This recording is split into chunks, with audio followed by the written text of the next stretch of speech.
جی السلام علیکم ورحمۃ اللہ وبرکاتہ۔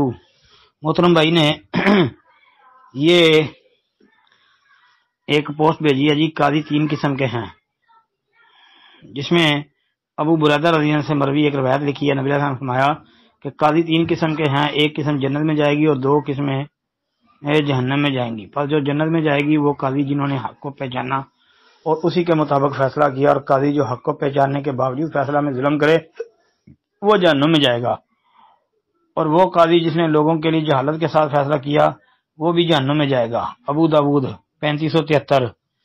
کہتے ہیں یہ تحقیق چاہیے۔ محترم بھائی، اس روایت کی تحقیق میں اختلاف ہے۔ شیخ البانی رحمۃ اللہ علیہ نے تو اس کو صحیح کہا ہے، لیکن اس کی سند میں ضعف ہے۔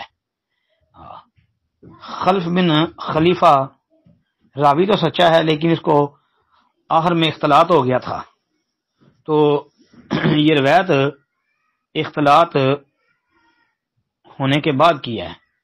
یہ ثابت نہیں ہو سکا کہ یہ اختلاط سے پہلے کی روایت ہو، جس کی وجہ سے یہ روایت سندن ضعیف ہے، اور ترمذی وغیرہ کے اندر بھی آتی ہے، اور اس کی جو دوسری سندیں ہیں ان پر بھی کلام ہے۔